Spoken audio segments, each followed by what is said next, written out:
gracias por volver a venir. Vamos a hacer una revisión de la agenda. Lo que ya vimos ayer fue toda la parte de conceptos básicos, vimos la parte de infraestructura de clave pública del Paraguay. ¿Sí? Estuvimos mirando también la reglamentación en lo que respecta a firma electrónica, firma digital, mensaje de datos, la validez, la diferencia entre firma electrónica y firma digital. Y nos quedamos en el punto donde tendríamos que empezar a ver la política de certificación y la declaración de trámites. Aquí nos quedamos, la política de certificación. Les comento que la política de certificación es un documento que se exige a toda prestadora de servicios, que se llama autoridad de certificación, se le exige que tenga una política de certificación de la PKI y una declaración de trámites. Entonces, el objetivo aquí es, yo les quiero mostrar el contenido principal que tiene que tener esta política para una prestadora de servicios. Acá lo que estamos tratando de hacer ya es bajando un poco más a tierra nuestra reglamentación, orientado a que en algún momento la NSP, por ejemplo, sea una prestadora de servicios. Entonces, vamos a ir viendo esos requisitos, entre los cuales lo principal sería cumplir con la política de la base raíz y, por otro lado, tener una política propia. Parte de los requisitos que exige es tener una política propia que, por ejemplo, establece los procedimientos de cómo se emite un certificado, cómo se generan las claves, cuáles son los estándares que se van a usar. O sea, todo eso tiene que estar en la política, inclusive la contingencia, los aspectos que refieren a la infraestructura física edilicia, digamos, el data center, los servidores. Entonces, lo bueno es que hay un estándar. O sea, hay un estándar que es un RFC del 3647, que es una guía para armar políticas. Esa sería el RFC trata de eso. O sea, como dice ahí su nombre, es un Internet X509 Public Infrastructure. ¿Sí? X509 sería el formato estándar definido por la ITU que se usa para los certificados digitales. O sea, los certificados digitales están definidos dentro de ese estándar. Y es justamente Public Infrastructure para una infraestructura clave pública. Certificate Policy, que sería la política de certificación, lo que estamos hablando, y prácticas de certificación, o sea, sería como entorno de prácticas de certificación, que sería lo que en español muchas veces lo llamamos la declaración de trámites. ¿Cuál es la diferencia conceptual que tienen? La política puede estar todavía a un alto nivel. La política podría decir, por ejemplo, el acceso al perímetro 3 del data center de firma digital podría ser debería de ser multifactor y a dos factores. Por ejemplo, los factores no indicamos todavía cuáles. Estamos hablando, por ejemplo, de dos factores. Puede ser que la persona tenga una tarjeta de proximidad y uno acerque a una máquina y que tenga que escribir una contraseña. Pero ¿qué pasa? Todavía no dejamos, la política no hay necesidad de bajar todavía a ese nivel de detalle. Sin embargo, la declaración de práctica dice: la declaración de práctica ya debería ser que el acceso debe ser a dos niveles y los dos niveles son justos. O sea, por ejemplo, se requiere de 3 personas para poder emitir un certificado, 3 personas que estén presentes y con nivel de autenticación de 3 factores también, y eso tiene que estar ya detallado en la declaración. Por eso es que yo ayer hice mucha mención a que ese documento aún no estaba vigente. Y ese documento es fundamental para que una prestadora de servicios de certificación pueda realmente habilitar. O si no, es como que tenemos la política, pero en la política todavía pueden haber subjetividades. O sea, sí, correcto, tengo que hacer esto, pero ¿cómo? O sea, falta el detalle preciso de la exigencia que da la autoridad de aplicación. El estándar específico que tiene que cumplir, todo eso ya va normalmente en la declaración de práctica. Bueno, les comento que dependiendo del país, algunos optan por detallar mucho la política y otros optan por la política de alto nivel y hacer una declaración más detallada. Aquí todavía no salió la declaración, pero del análisis que veo de haber mirado la política y demás, la política es bastante detallada. O sea, yo creo que acá es porque ya necesitaban sacar un documento rápido y entonces ya metieron mucho, no querían que salga un documento relativamente flojo en el sentido de que no tenga muchas exigencias. O sea, parece ser que a eso se orientó más la dirección de firma digital. Entonces ya metieron muchas restricciones ya en la política. Y la declaración, hay en muchas partes hoy en día están diciendo igual a lo que figura en la política, igual en muchas secciones ya directamente reflexionan la política, porque la política tiene mucho nivel de detalle. Ese sería el caso. ¿Cuál es el contenido típico de una política de certificación? Y tiene que tener, este contenido está basado ya en ese RFC que les mostré, que ustedes pueden acceder a todos esos RFC están públicos. ¿Sí? La que publica es la IEEE, o sea, en realidad con su, lo que se llamaría el Task Force, la IEEE que es el IETF, y publican una sección en RFC y acá está completito el documento. Justamente, fíjense que esta parte es la parte que ahora estamos viendo en nuestra presentación. El contenido de una política está definido en este RFC. El RFC pone una introducción que tiene que hablar de estos equipos, ¿sí? Y así tiene que tener, por ejemplo, las responsabilidades de publicación y de repositorios, el ciclo de vida operacional, y acá se va definiendo todo eso. La primera parte, la introducción, tiene que mencionar los participantes de la PKI. ¿Quiénes son los que forman parte de la PKI? Recuerden aquí que habíamos visto ayer tres componentes principales. Está la autoridad de registro, eso tiene que estar aclarado ahí. La autoridad de registro, la autoridad de validación, la autoridad de certificación propiamente, tienen que estar mencionados ahí los suscriptores. ¿Quiénes son los posibles suscriptores de la prestadora de servicio? Por ejemplo, cuando hablamos de una autoridad de certificación nivel 1, que sería raíz, estamos diciendo que sus suscriptores son prestadoras de servicio.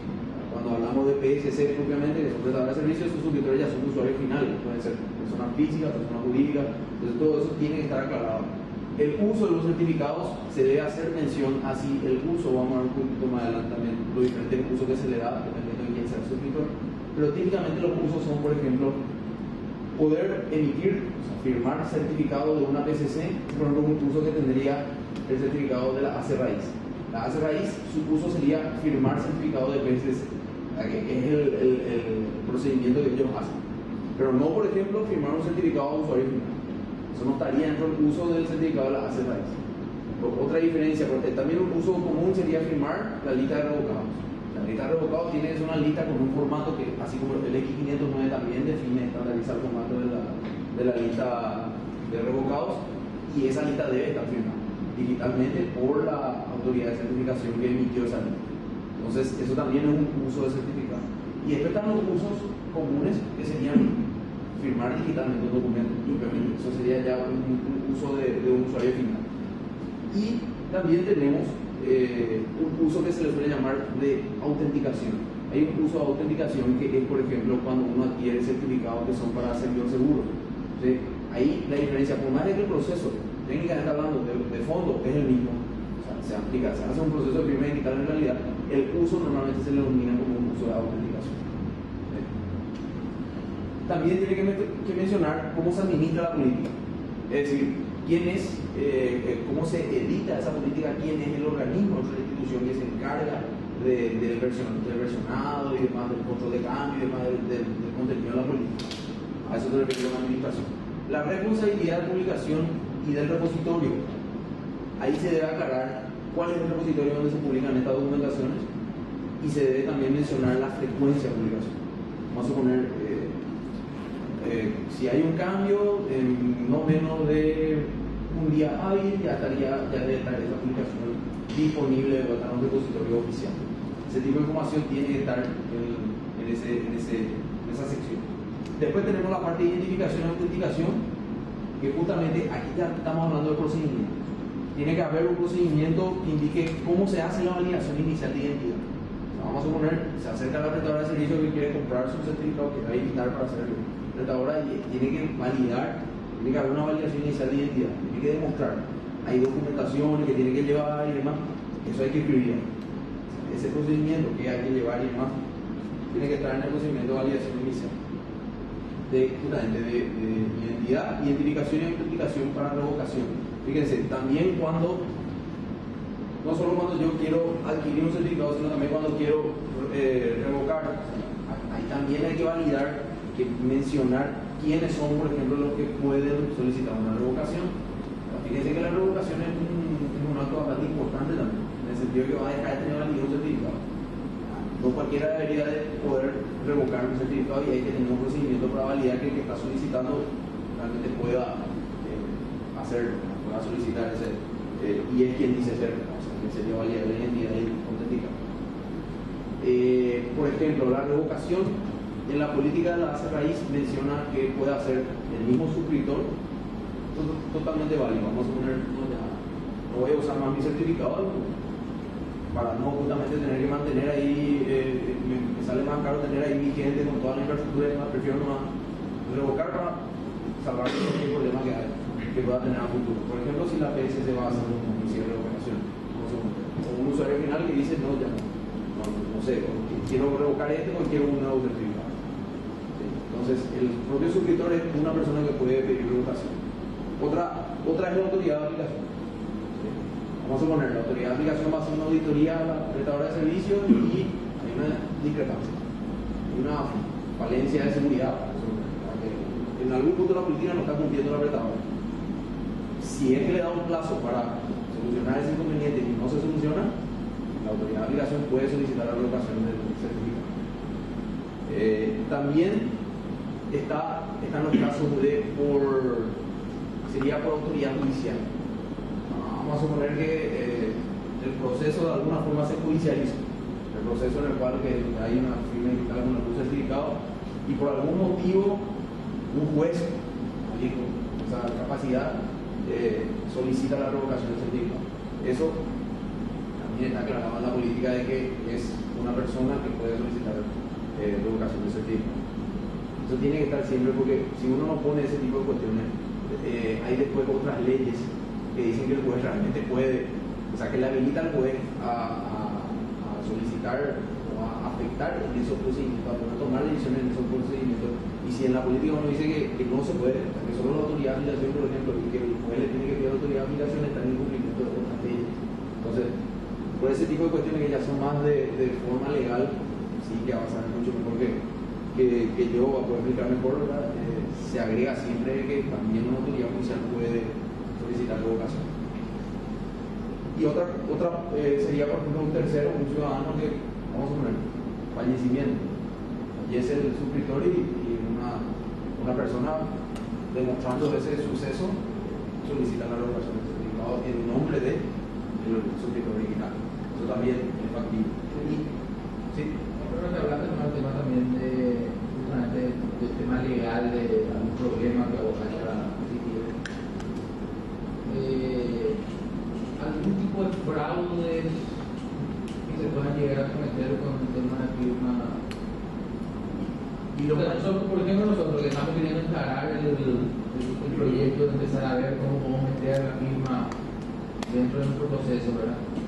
¿Algún tipo de fraude al cual deberíamos ya tratar de atacar o prever? El fraude más común es el que se mencionó ayer, el hecho de que una persona en nombre de otra esté firmando un documento. Ese es el fraude. Vamos a poner que así como alguien usa tarjeta de crédito en nombre de otro en internet, bueno, en firma digital es el problema, porque uno tiene un token y es demasiado fácil, digamos, de repente que otra persona acceda a este token. O sea, muchas veces no se guarda la seguridad que debería ser. Entonces, en la política se puede aprovechar y meter ahí las sanciones, lo que sea, si es que se encuentra de que una persona se dio el uso de su certificado a otro. ¿Sí? Eso es lo que se puede hacer acá. Pero prever es difícil porque, como digo, es un token. Ahora, lo que sí se puede tener es meterle más factores. Por ejemplo, que aparte del token tenga el tipo que darle tan chipín. Pero aquí se perdía un fraude así, más bien a nivel informático. A nivel informático, el principal problema, pero es que ya es un problema más anterior. Hoy en día, con el hardware que se tiene, es difícil. El principal problema era que tengan acceso a tu clave. O sea, vamos a poner la prestadora de servicio, que caso famoso de Sony. O sea, en realidad no es lo que tengan acceso, que craqueen. Eso también puede pasar. O sea, hay que pensar en que eso puede pasar. O sea, fíjense que la clave pública y privada se basa sobre un algoritmo que es el RSA. El RSA tiene técnicas de ataque, pero más por fuerza bruta, digamos, por fuerza bruta, por poder de cómputo, para poder, a partir de la clave pública, encontrar la clave. Hay técnicas. Ahora, ¿cuál es el tema? En la medida en que la longitud de la clave sea mayor, el tiempo para poder hacer ese análisis crece de manera exponencial. O sea, ese es un problema computacionalmente difícil. Un problema computacionalmente difícil. Eso quiere decir que si nosotros tenemos problemas con una clave de 512 bits de longitud, es muy sencillo para nosotros agrandar a 1024 y realmente no estamos duplicando nomás el tiempo que necesita la persona para procesar, sino que lo estamos elevando otra vez. ¿sí? A una potencia. Entonces, esa es la debilidad que tiene del lado de la prestadora de servicio, que le craqueen su clave privada o que tengan acceso. Tener acceso hoy en día es difícil porque el hardware que se exige, de hecho en la política, el hardware que se exige es un módulo criptográfico especializado, que se llama muchas veces HCM, son las siglas, que es un Hardware Security Module, el nombre del módulo. El módulo es costoso, pero es un módulo que justamente tiene la capacidad de generar claves. Y la capacidad de generar claves no tiene luego la capacidad de extraer. No tiene esa función. O sea, a ese módulo lo único que uno le puede decir es, ahora genera tu clave y guarda. Mantener que esa es nuestra clave. Pero no tiene luego la forma de decirle, bueno, ahora dame esa, sacar esa clave, dame esa clave de tal manera que alguien pueda hacer una copia. Eso no está, el módulo generalmente no habilita.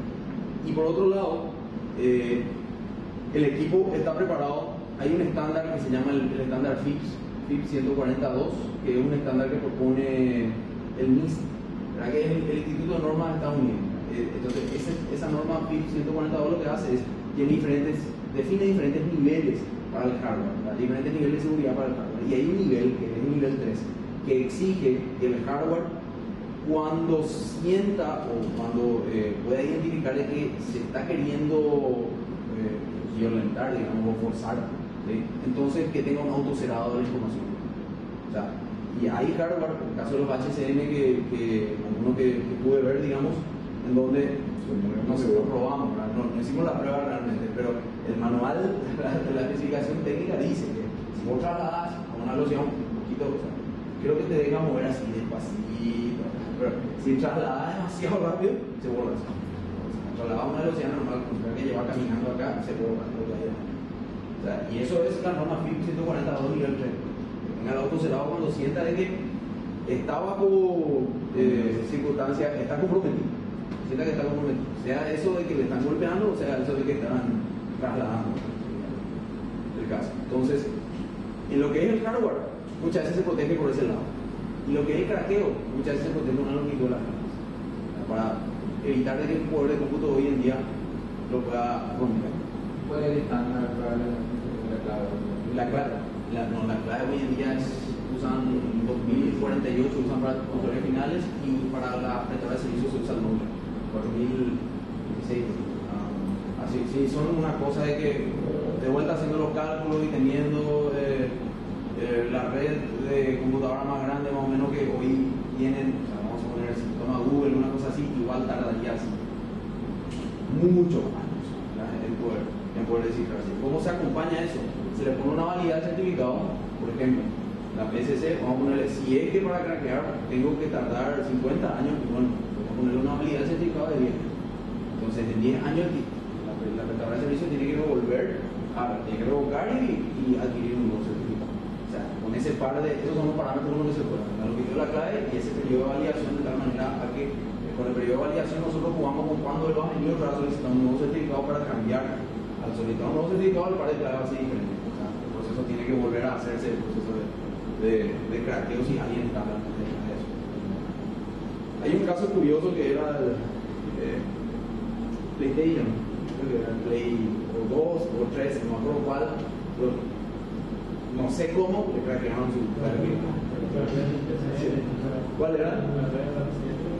A través de la regla y bueno, los muchachos ya firmaban juegos, ya hacían un juego realmente legal, porque ya firmaban con la firma de Sony, el juego Lucho. Una locura. O sea, a eso se pone cuando tú vas a un momento. Y de hecho eso para una infraestructura de clave pública es una falta gravísima, porque se compromete, como está una jerarquía, se compromete todo lo que por debajo vos firmas. Ese es el problema que tiene. Entonces, mientras más a un nivel de arriba estamos, más comprometida está la aplicación. O sea, si se llega a comprometer la base raíz, prácticamente todas las prestadoras de servicios van a tener que, vamos a empezar un proceso masivo de revocación de certificado y vamos a sacar bueno. Imagínense, se tiene un impacto en cadena. Y por otro lado, si se compromete una PCC, bueno, por lo menos son sus usuarios nada más, lo que puede ser mucho también. Y por otro lado está la viabilidad, la confianza. Se pierde la confianza. Recuerden siempre que este es un esquema, esto siempre es una infraestructura de confianza. hay siempre esa visión del tercero de confianza, y si se empieza a perder eso, probable que se deje de usar. O sea, es la problemática. Tiene que tener una sección de requerimientos operacionales en el ciclo de vida del certificado. El ciclo de vida del certificado nace desde una solicitud de alguien que quiere suscribir un certificado que quiera adquirir. El proceso de emisión en sí, el proceso de emisión involucra la generación de claves y demás, y la firma por parte de la autoridad de certificación.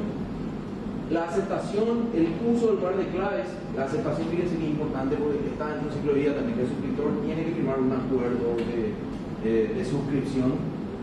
Ese acuerdo también la política tiene que mostrar una plantilla, una cuestión así, en donde justamente ahí es donde se hace de manera legal, se le obliga al suscriptor a que él tenga que cumplir con una medida de la política, que él se hace responsable de su clave privada, que eso es una falta grave si es que pierde. Mediante ese acuerdo se hace el trato entre la prestadora de servicio y el usuario final.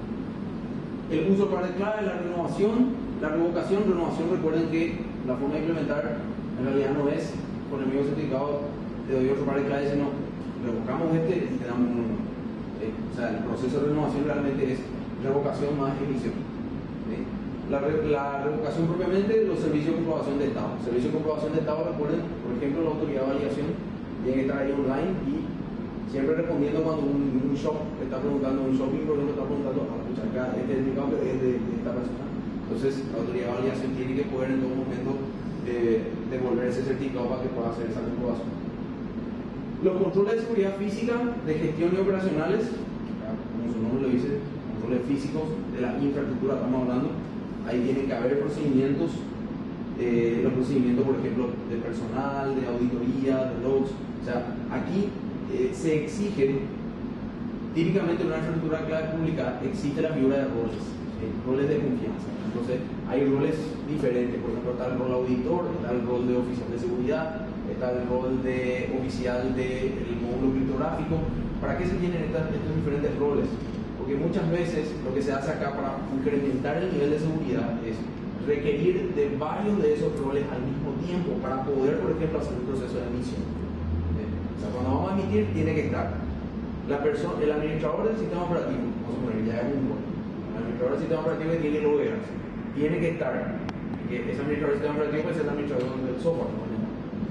Después tiene que estar el oficial de seguridad, que es una persona que simplemente puede estar mirando el procedimiento, está mirando el procedimiento y lo que está haciendo es, en algún momento, para realmente aprobar el procedimiento y generar el par de claves, por ejemplo, se le exija que él tenga que meter su marker, por ejemplo, donde ahí está su clave privada y tenga que meter su PIN. Entonces él es parte del proceso. Y por otro lado puede estar el oficial de acceso del HCM, del módulo criptográfico, que cada vez que se va a usar el módulo criptográfico, él tiene que haber un oficial que meta en su tarjeta con una PIN para que realmente se pueda activar el HCM. Entonces fíjense, ahí lo que estamos haciendo como una activación múltiple, donde se exigen varios roles simultáneamente para poder ejecutar un procedimiento. Entonces ahí es donde se habla de procedimiento personal, eso tiene que estar todo escrito también ahí, los roles, la auditoría y los logs. Los logs son muy importantes también porque se exige por procedimiento, se exige que uno tenga que registrar ciertos tipos de eventos, ciertos tipos de sucesos. Cada uno normalmente cuáles son los sucesos que se registran y los que tienen que ver con el ciclo de vida. Por ejemplo, cualquier acción dentro de ese ciclo de vida del certificado debería registrarse en un log. Y tiene que haber un procedimiento que diga dónde se guarda y que diga cómo se hace el respaldo de ese log y cómo se accede a ese. Como por ejemplo, el auditor puede consumir un log histórico ya almacenado. Los procesos de auditoría, ahí hay que establecer la frecuencia, por ejemplo, cada cuánto vamos a hacer auditoría. Controles técnicos de seguridad referente a la generación del par de clave, ahí hay que poner los estándares, los módulos criptográficos, ahí se puede poner FIPS 140, qué nivel y demás. El periodo operacional del certificado, que es eso voy a explicar enseguida, una diapositiva especial para eso. Hay una diferencia entre lo que es el tiempo de validez del certificado y el tiempo de uso realmente, que les explico enseguida de dónde surge ese concepto. Pero el periodo de validez es aquel que vimos en el certificado, que dice de tal fecha a tal fecha esto tiene validez. Después, la seguridad del computador y la red. Ahí también hay, lo que refiere a la red, ahí hay que mencionar, por ejemplo, esto tiene que tener un firewall, esto tiene internet, esto no, o sea, todo eso tiene que estar claramente detallado en la política. La política o en la declaración de práctica. La política de repente se puede mencionar que tiene que existir un procedimiento y en la declaración de práctica se escribe ese procedimiento. Él se lleva de tiempo. Recordemos que es un gran faltante acá. Nuestra legislación, por algún motivo, se olvidó del señor. Los perfiles certificados, enseguida vamos a ver a qué se refiere, pero típicamente el perfil de certificados serían como el X509. Hay ciertos campos que son fijos, ciertos campos que sí o sí debe tener. Por ejemplo, hay un campo que recibe el nombre de Distinguished Name, que es el famoso. Ese es un registro que se ve como, si alguno de ustedes conoce el DAP o un Active Directory y demás, está acostumbrado a usar, por ejemplo, organización, organization unit, el common name y demás. Bueno, ese campo que recibe el nombre, en su conjunto de todos esos atributos que recibe el nombre de Distinguished Name, es parte del perfil del certificado, sería parte de que tiene que ir dentro del certificado y la política tiene que definir qué valores poner en esos campos, qué valores, porque acá va a ir el nombre del certificado, acá va a ir tal texto, acá va a ir tal otra, acá va a ir su número de cédula. Ese tipo de cuestiones se define con el perfil del certificado. Y varía dependiendo si es una prestadora de servicios, si es una persona jurídica, si es una persona física, varía lo que hay que escribir en esos campos. Después tenemos los campos del Certificate Rotation List, le puse ahí el certificado de CRL, para nosotros la famosa lista de revocados, y los campos para lo que se llama el Online Certificate Status Protocol, OCSP. ¿Cuál es la diferencia aquí? Esta es una cuestión ya más de eficiencia. O sea, originalmente, en sus inicios de la infraestructura cloud pública, lo que se publicaba era la lista de revocados. Pero fíjense que la lista de revocados es una lista extensa y que va creciendo de manera incremental. O sea, se van agregando certificados y ahí, nosotros que estamos en el mundo informático, ya claramente tenemos, mientras más larga que sea esa lista, después procesar esa lista ya va a empezar a tomar un tiempo también. Entonces, ¿qué es lo que se hace? Se definió un protocolo que es el OSSP, que tiene también un formato para lo que se llaman los Delta CRE. Entonces, en realidad lo que uno va preguntando, en vez de que hacer el recorrido por toda la lista, lo que uno va preguntando es directamente la variación con respecto a lo que varió entre la lista anterior, el CRE anterior emitido y el CRE actual. ¿Sí? Y entonces de repente uno busca directamente sobre la variación, sobre el delta del CRE, uno ya busca si es que el certificado está junto. O sea, esas son como optimizaciones al procedimiento en línea de variación de un certificado. Por el hecho de que justamente en la medida que más se usa, esa lista va a ser más grande y va a contar más tiempo computacional en procesar. La auditoría de cumplimiento y otras evaluaciones, ahí se define la frecuencia de evaluación, hay que hacer una auditoría una vez al año, por ejemplo, ese tipo de cosas que está escrita ahí. La comunicación de resultados, ¿cómo se va a comunicar el resultado? O sea, tiene que estar definido, se va a presentar un informe a la autoridad de aplicación, eso tiene que estar definido también por procedimiento. Y cualquier otro asunto legal y comercial, ejemplo, claro, la tarifa, tiene que estar ahí específico. Si se va a cobrar por el certificado, ahí tiene que decir, yo voy a cobrarle, no sé, $100 acá al usuario final, voy a cobrarle, o $2,000 anual, le voy a cobrar no sé, por servidor seguro, vamos a poner un certificado de autenticación para servidor seguro. Eso depende, la tarifa normalmente se van a ajustar al valor del mercado. Seguro ahí hay que, o de repente en el caso de una institución pública, eso podría el Estado asumir el costo. Ya depende de la practicidad también ahí. Los seguros, hay una exigencia, vamos a ver después en la planilla de requisitos, hay una exigencia que una prestadora de servicios tenga una póliza de seguro. El monto es irrisorio, o sea, creo que el que pensó los números no entendía bien cuánto lo que cuesta una infraestructura como puso 70 salarios mínimos por la póliza de seguro. 70 salarios mínimos. O sea, es un monto que para cualquiera de nosotros va a decir es mucha plata, pero para la responsabilidad que conlleva el plazo que va a ir teniendo la prestadora de servicio irrisorio, que ¿qué es lo que va a hacer con 70 salarios mínimos? Como dice el HSM es más caro. Así mismo, el HSM es más caro. Si siquiera un curso HSM no vamos a poder comprar con él. O sea, no vamos a poder. O sea, es muy poco lo que vamos a poder salvar con esa póliza de seguro realmente al daño que se puede tener cuando se comprometen a pagar. Bueno. O sea, es lo mismo, vamos a suponer, si usa la firma digital para hacer un contrato realmente de una compra o un inmueble de $200,000. Si te me saca el mínimo, es lo que cubre el seguro. Lo que cubre el seguro, es el mínimo impuesto. A eso me refiero a que es un monto realmente que faltó bajar tierra en la casa. Todo acá. Bueno, veamos un poquito los usos de certificado. Estos usos que yo marqué aquí son los que definen la política de la base raíz. La base raíz tiene establecido estos usos. Para la CA raíz propiamente, el uso apropiado está firma del certificado de PSC, lo que él hace es firmar el certificado de PSC y firma de CRL que vende. Esos son los dos usos. O sea, una base raíz, eso es lo que hace. Nada más. Eso la gente va a firmar. Realmente una base raíz tiene un gasto muy grande, pero operacionalmente después hasta puede trabajar de manera offline. Hasta puede estar pagada por ese servicio.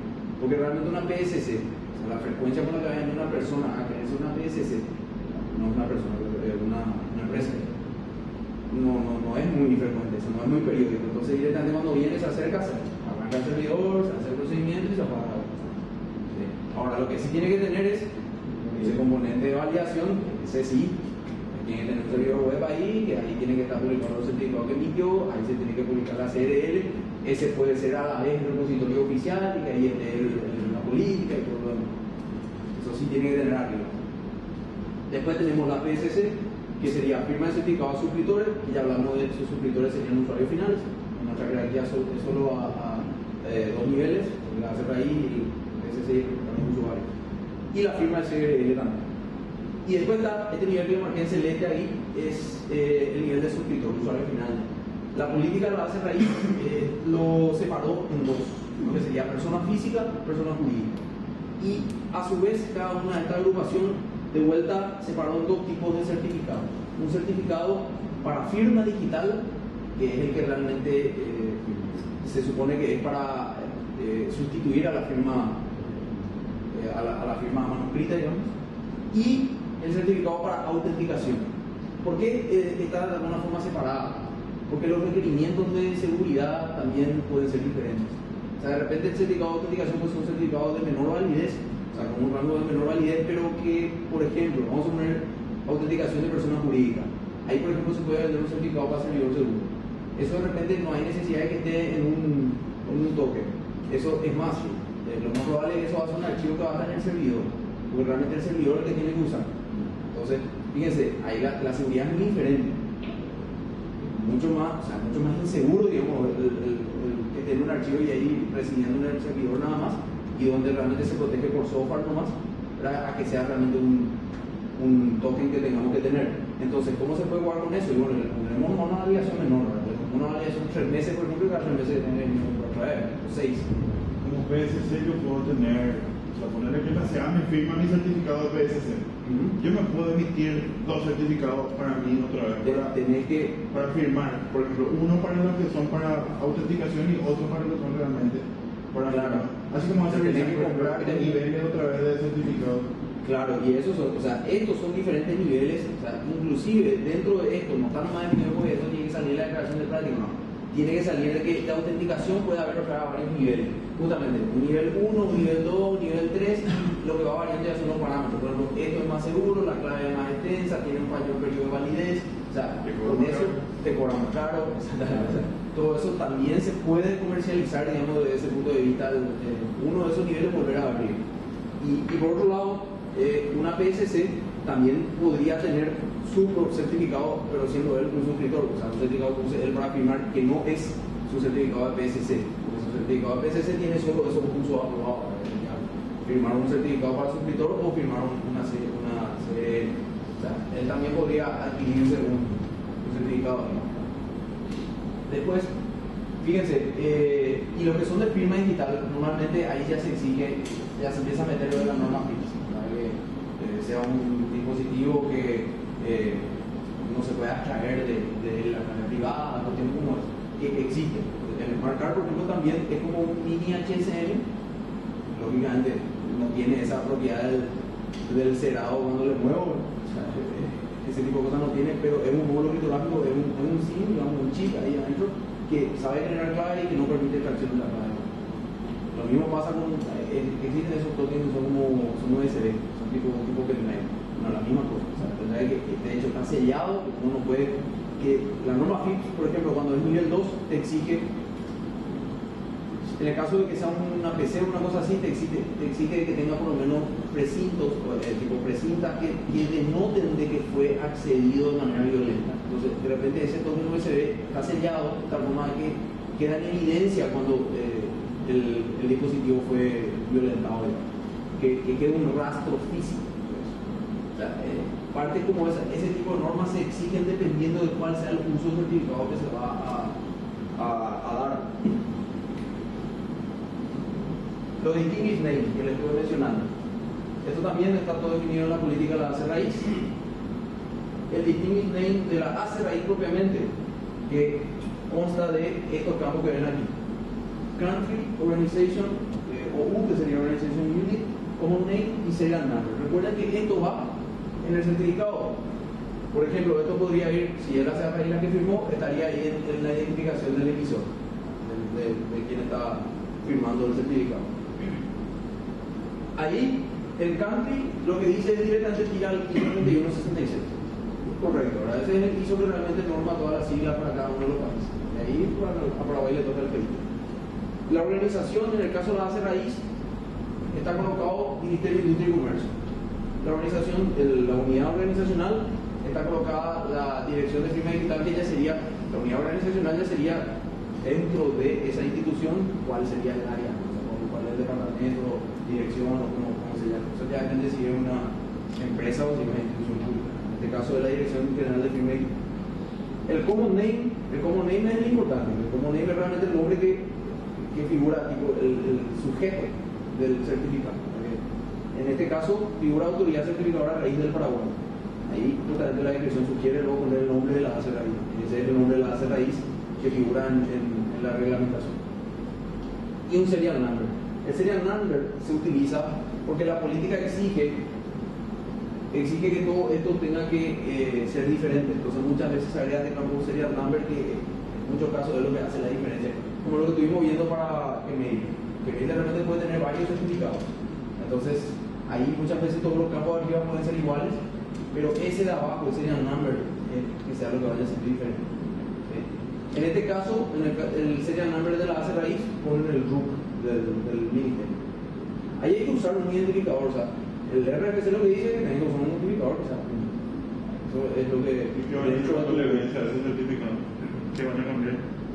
Cuando le vence a este certificado. Claro, que emitieron primero. No, pero ahí el otro ya no va a tener validez, pues, o sea, el vigente tiene que haber solo uno distinto, que esta parte sea distinta. O sea, que cuando ya está inválido, ahí ya no hay problema porque el otro ya no está vigente. Solamente se va a usar para verificar historia. Puede tener el mismo RUC de vuelta en el nuevo certificado. Sí, pero no puede tener dos vigentes por el mismo campo. Exactamente, eso no permite. Después, el de la PSC es muy similar. Aquí yo hice un ejemplo nomás de la NSC. Vamos a poner el country, el mismo ISO, la organización, vamos a poner Ministerio de Hacienda, Organización Unit, la Dirección Nacional de Contrataciones Públicas. Ese debería ser como name nuevo, que es el nombre del sujeto, y colocar un RUC ahí. Ahí lo que particularmente yo ya hago ahí una pequeña crítica, ¿no? De cómo, inclusive cuando venga la gente del MIL, le voy a preguntar ¿qué pasa si el Ministerio de Hacienda, o sea, la NSP es una institución enorme que depende del Ministerio de Hacienda? Pues ya no depende más del Ministerio de Hacienda. Por suerte, ¿verdad? Pues vamos a suponer que sea dos dependencias del Ministerio de Hacienda y que ambos quieren tener certificado. Podría pasar ahí que si uno coloca el RUC, recuerdan que en el ejemplo de la base raíz se colocaba el RUC del Ministerio de Industria. Al mismo Ministerio de Industria le puede pasar. Sí. Hay varias direcciones otra vez por debajo que pudieran requerir un certificado de cómo hacer con el RUC ahí. O sea, el RUC ahí ya no actúa como un identificador único, ¿verdad? me da nomás esa impresión de que podría en algún momento ser un problema. Esa inquietud quiero consultarle a la gente del micro, cómo resolverían. Suponiendo, por ejemplo, el Ministerio de Hacienda con 2 dependencias quiere generar 2 certificados y no puede ir el RUC ahí del Ministerio de Hacienda nada más, pues a lo mejor ahí lo que se va a hacer es tiene que diferenciar con algún otro, con el common name o algo por el estilo, ¿no? Que probablemente eso sea diferente, ¿verdad? Si son áreas diferentes, podría ser diferente el common name. Capaz que así se pueda resolver. Para personas físicas, porque lo que se pide que sea único es en su conjunto todo. Para personas físicas se definió esto. Esto yo creo que se basó mucho en legislaciones de otros países de la región. Costa Rica o Perú, uno de esos, así también definido. Para que se exige el país, siempre el ISO y el PI, en la organización se ponga, estamos hablando de personas físicas, se ponga el nombre de la persona, con el ejemplo de Juan Pérez, en el OU, la Organization Unit, se ponga el texto persona física, así, textual, persona física. En el common name vaya Juan Pérez y entre paréntesis la diferencia si es un certificado de autenticación o de firma. Eso de repente es por practicidad, porque muchas veces el software mismo, cuando uno al software le configura un repositorio, lo que te muestra son los common name. Entonces, cuando te va a dejar elegir ahí cuál certificado quieres usar, pues puedes tener más de uno. Entonces, ahí que ya te sea fácil, quiero mi certificado de firma, quiero mi certificado de autenticación, por eso le habrían hecho, un mini resumen del cuál es el uso que se le da a ese certificado. En este caso, uno de firma, más o menos. Si era autenticación, hubiera hecho autenticación ya. El serial number se sugiere usar la cédula y se aclara en la política que el caso de extranjeros, como es parte de la documentación que se le exige para solicitar, tenga que tener una cédula de identidad de extranjero. Que es la misma, entiendo que es la misma cédula paraguaya, pero donde figura que es una nacionalidad justa. Yo no entendí, por ejemplo, que existe cédulas duplicadas. Sí, se parece que no problema. Yo creo que ahí identificaciones luego resuelve agregándole una letra. Sí, debería una letra. Sí, exactamente, le agregan una A, B ahí al lado del número. Pero digamos que ese ya es un problema de rebote acá para la primera guitarra, porque la falencia está ahí en identificación. No, imagínate, se puede duplicar. Que tenga el mismo número de soles y el mismo nombre y apellido también. Sí, claro. Aquí ya medio que le están.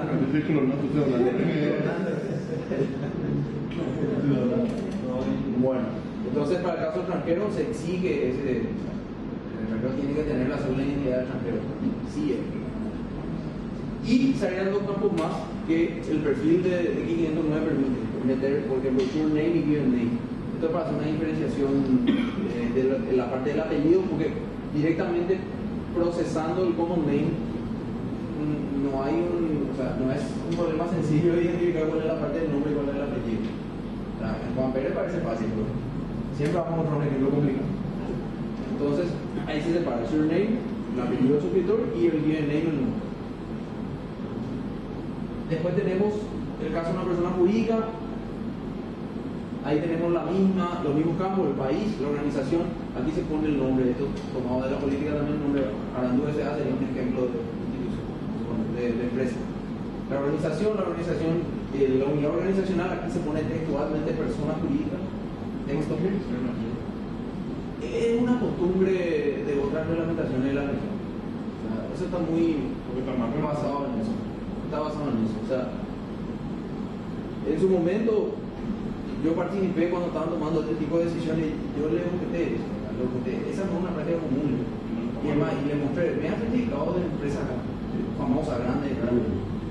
Nadie te pone un texto así. Pero por otro lado, después ellos, como pero porque Arandú mismo puede pedir un certificado de autenticación para un departamento jurídico y puede pedir otro certificado de autenticación para un departamento de tecnología, y ahí yo creo que va a tener exactamente lo mismo. Claro, yo no sé cuál es el aporte de un texto constante, digamos, hay que tener. O sea, no hay ninguna. Realmente es muy fácil saber Arandú una persona jurídica. No hay una. Esa es mi punto de vista también, al igual que ustedes, objeto de eso. Pero bueno, lo hicieron así y se fundamentan más en los ejemplos de la región. Los demás países están haciendo lo mismo. O sea, Perú y demás, todos les meten ahí persona física, persona jurídica. Yo no sé qué aporte. Realmente en la práctica, tecnológicamente, no aportan nada. Pero hubiera guardado un campo más si querían hacer el mismo. Claro, y ahí definían. Se podría crear una. Claro, porque el X509 deja crear extensiones al certificado, digamos, y uno crea un campo de extensión donde le puede inclusive llamar, le puede poner el nombre del campo, le puede poner tipo, justamente como dice, tipo de certificado, y ahí se le mete persona jurídica o tipo de suscriptor, no sé, una cosa así. Yo no sabía esa frase que había incluido tres personas en el mismo poder que quieran manejar esa. Tres personas, tipo representantes de la misma persona jurídica. Yo entiendo que la persona jurídica debe definir quién es su representante legal y eso después se firma en ese acuerdo de suscripción. O sea, el ANANDU SA ahí tiene que resolver y designar la uno. No le va a poder emitir. Sí, no le va a poder emitir, bueno, te voy a emitir un ANANDU para vos, otro para este otro, ¿verdad? Él tiene que designar quién es su representante legal, está dentro de los requisitos que tiene que definir. Bueno, por otro lado, fíjense que acá después tenemos el common name, que sería ANANDU SA, acá ponemos un ejemplo de autenticación. Serial number, también se pide el RUC, quedó mal aquí mi descripción, quedó ahí, el RUC, en realidad es.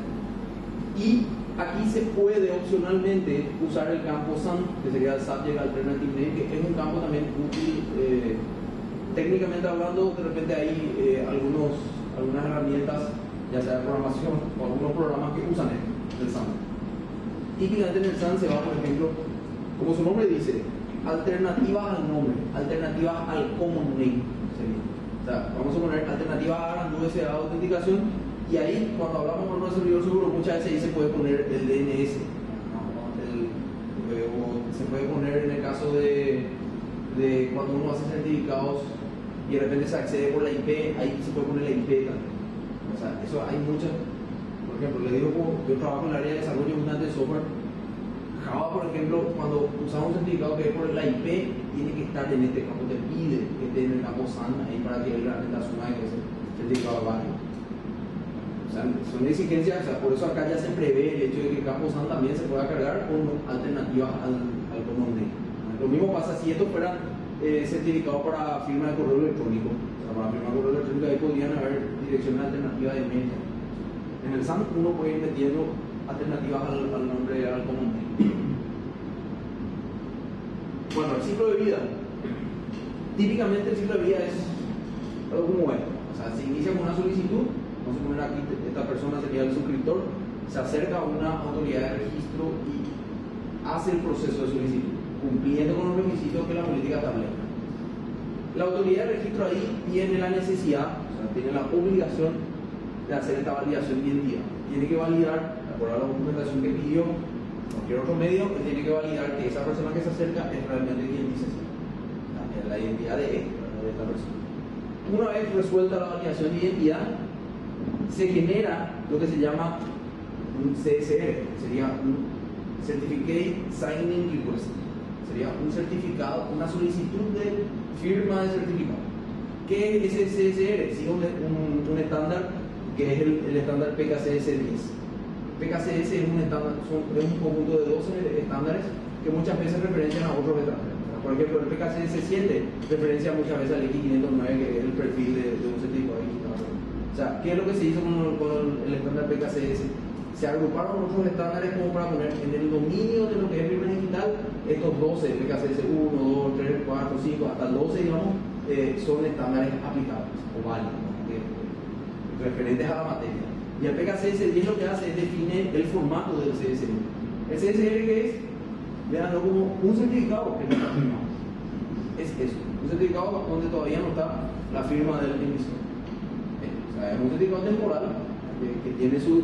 Ahí van a estar ya todos los campos, ese name que vimos ya debería de estar todo ahí, pero solamente lo que falta ahí es que para hacer un certificado realmente y dejar de ser un CSR, que tenga la firma de la autoridad de certificación, que es el siguiente paso.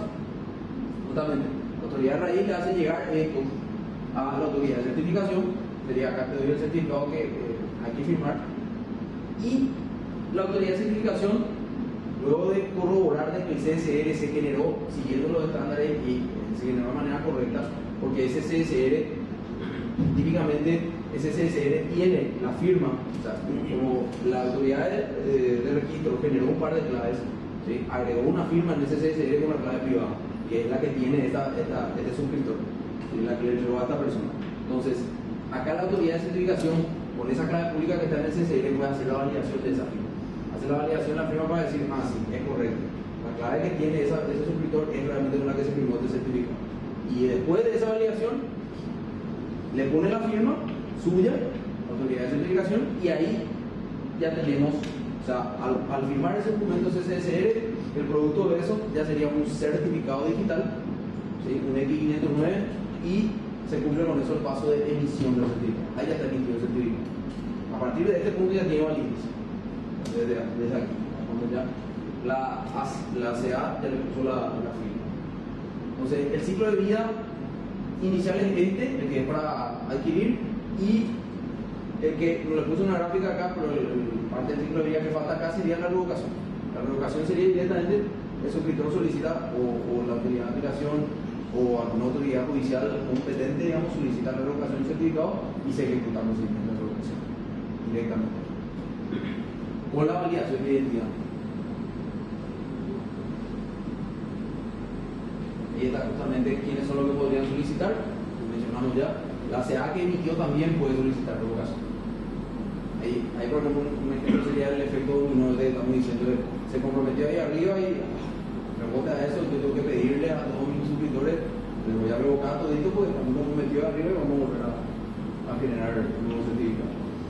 El suscriptor propiamente, perdí mi token tradicional, ¿verdad? Entonces se acerca y podemos revocar el certificado. La autoridad judicial competente, un ciudadano que demuestre uso indebido como inicio de clave, buenísimo.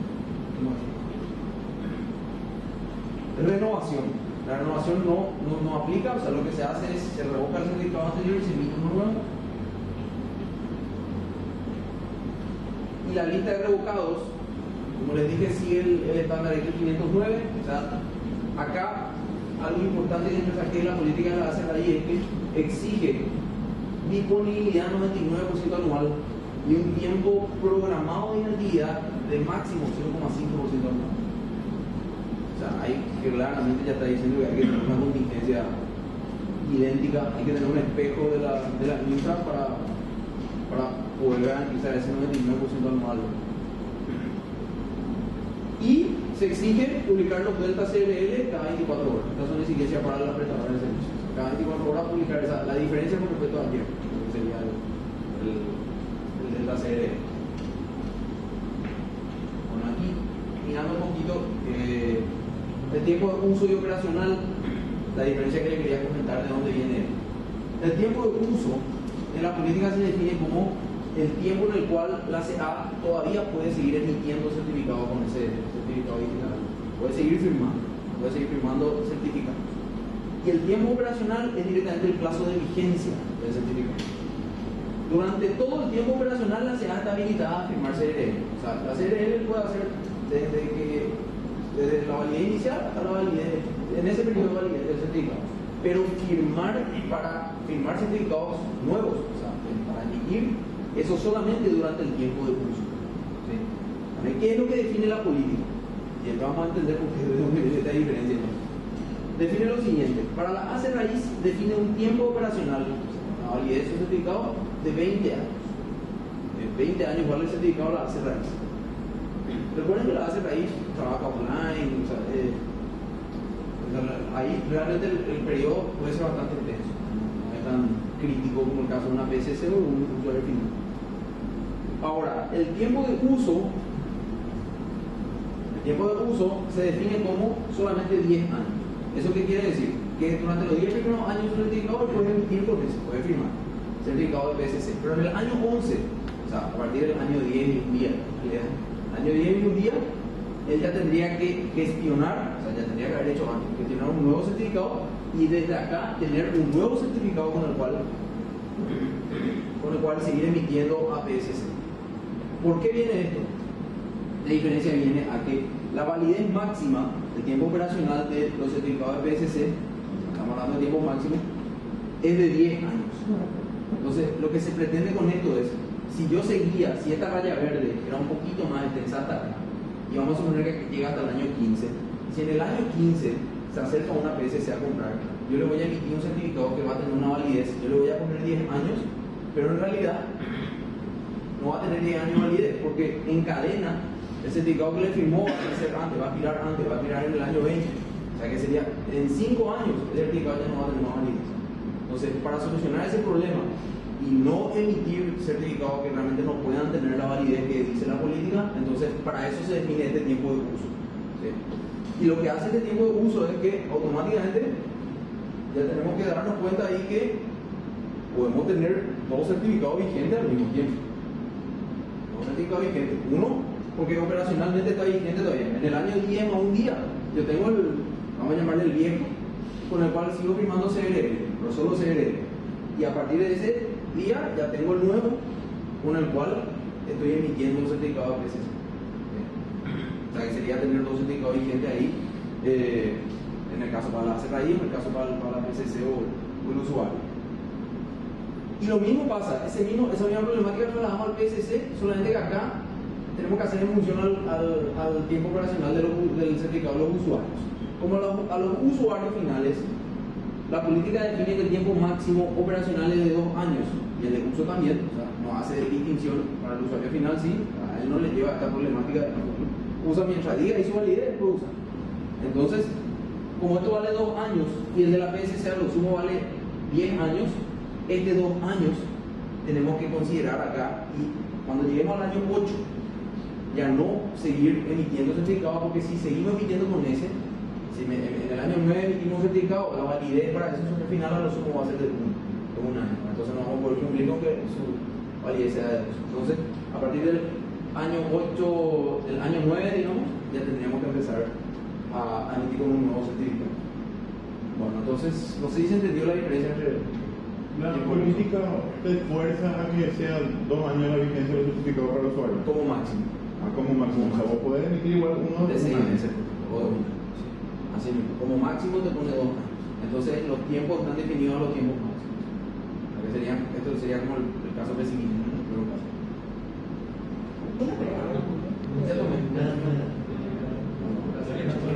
Retomamos desde este punto, donde íbamos a empezar a ver las cuestiones justamente del estándar FIT 142, que es el que habla sobre estándares para los módulos criptográficos. Entonces, aquí este estándar propone justamente el NIST. Les dejo ahí la URL, fíjense, una URL muy complicadita, pero en la presentación está así si quieren visitarlo. Ahí lo que hacen es, esa URL que les dejo ahí está muy buena.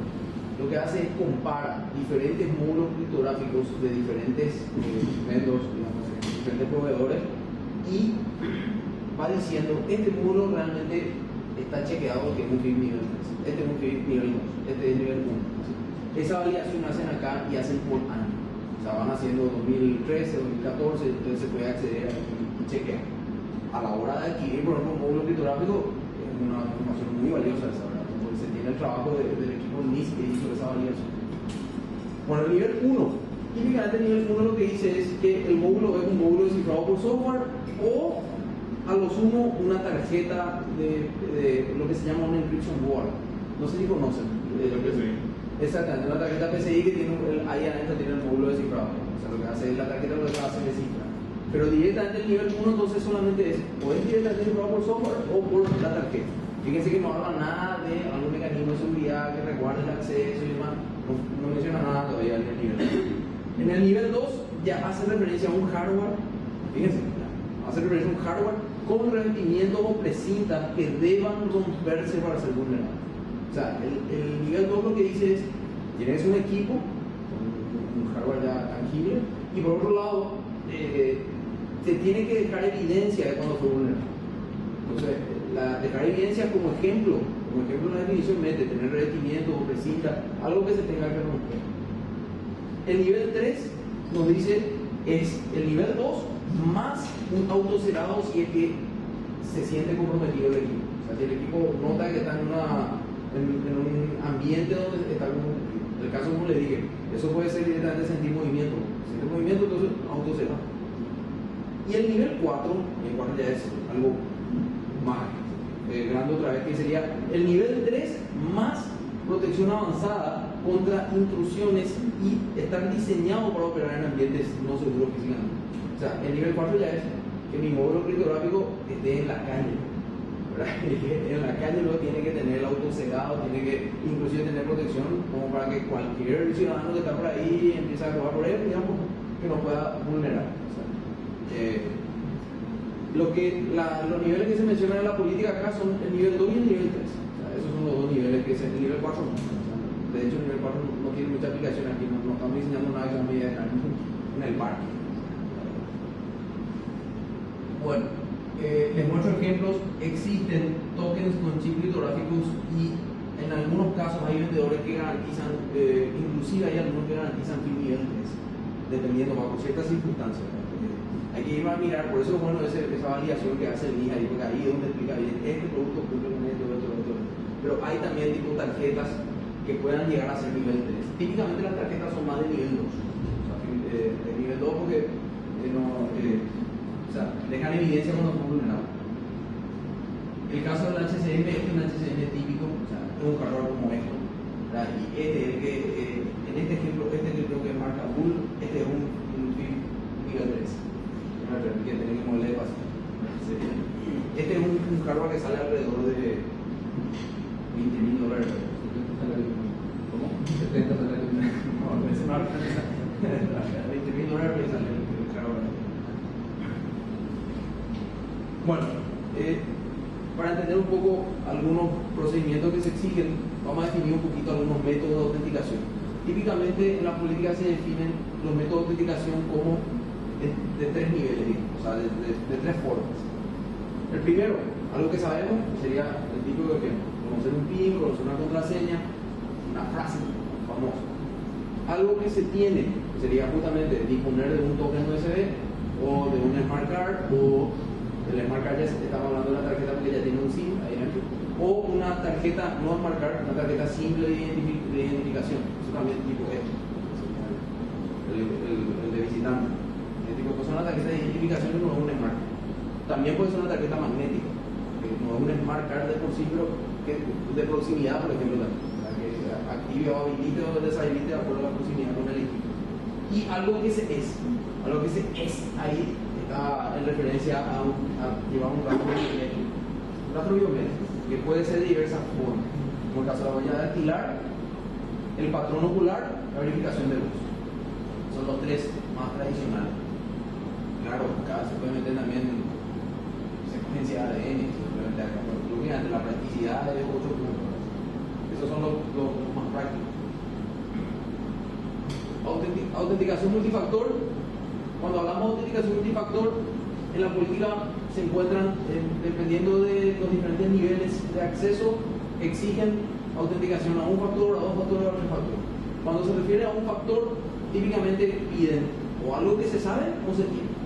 Ejemplo, o es una contraseña, por ejemplo, sistema operativo, cuando veía lo de ARME, típicamente es el factor 1. Tengo que conocer la contraseña del usuario.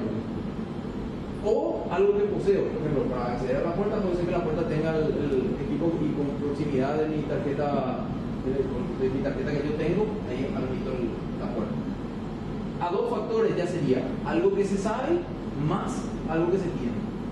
Sería el caso de, el equipo que va a habilitar la puerta, tengo que, por proximidad, demostrarle que tengo la tarjeta, pero a su vez meterlo en un PIN, que sería el ejemplo de tarjeta de identificación más PIN. Y a 3 factores, ya estamos hablando de algo que se sabe, más algo que se tiene, tener algo, y algo que se es. Metemos ya el rastro biométrico.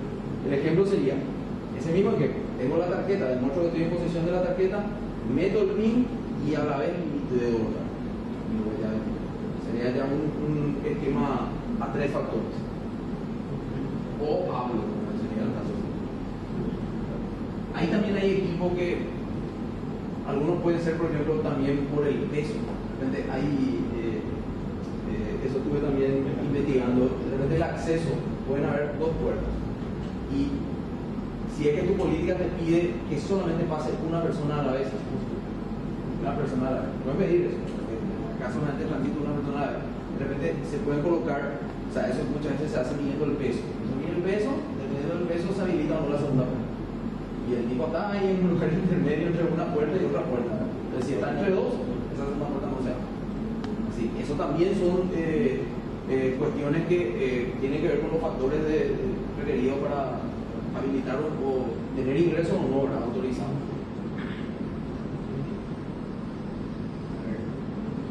La activación múltiple. La activación múltiple normalmente se define como del tipo MDN. ¿Qué es lo que son esas MDN? Justamente, cuando nos dice para emitir un certificado se requiere una activación múltiple del tipo MDN, en donde M, vamos a poner, tiene que tomar un valor mínimo de 3. Entonces, ¿qué es lo que significa esa MDN? Justamente, que requiere el recurso que está protegido. El recurso que estamos protegiendo requiere la autenticación multifactor de un mínimo de M personas, de un total de N personas habilitadas para activar. O sea, vamos a suponer que acá todo el curso nosotros estamos habilitados para activar, entonces la N va a ser el total de personas que estamos acá. Ahora, vamos a suponer que allá haya una puerta donde se exija que como mínimo 3 de nosotros, 3 habilitados, tengan que de su tarjeta, vamos a suponer que, y como dice que la autenticación puede ser multifactor también, según hace que nos piden 2 factores, entonces nos piden tarjeta y PIN. Entonces, si es de 3 de 10, entonces 3 de nosotros tienen que estar ahí con su tarjeta, su PIN, tarjeta y PIN, por más de que eso se haga de manera secuencial. Entonces, muchas veces hay necesidad de hacerlo al mismo tiempo. Tarjeta PIN, y ahí se habilita. Entonces, a eso se refiere con una activación múltiple. Cuando encontremos, y esto también en la política van a encontrar activación múltiple más, se está refiriendo a la multifactor y MDN. Este es el ejemplo justamente. Este es un ejemplo luego que típicamente el procedimiento para emisión del certificado, para firmar un certificado, puede requerir que estén logueados el administrador del sistema operativo, que podría ser algún factor, una contraseña más que él conoce, además del oficial de seguridad del software de la CA, a 2 factores, una tarjetita y un PIN, y el oficial del HCM, porque se va a usar la clave privada, a 2 factores también, una tarjeta y un PIN. O sea, fíjense, es una activación donde la M vale 3. O sea, 3 personas que se requiere que estén para poder activar la clave privada. Parámetros técnicos mínimos. La política hoy de la base raíz, la que está publicada y que tiene la resolución que le da validez, exige este tipo de parámetros para los diferentes tipos de certificados. Recuerden que teníamos el certificado de la base raíz, PSC, persona física y jurídica. Yo entre saqué los principales, porque los que más varían, digamos. El resto generalmente son bastante comunes o iguales para todos. Entonces, la versión del X509 se usa hoy en día es la B3, la versión tradicional, la que se usa a hoy. La longitud de la clave RCA difiere. Para las que son CAs, para las que son autoridades de certificación, se exige 4096 bits y 2048 para los casos de suscriptores que son usuarios.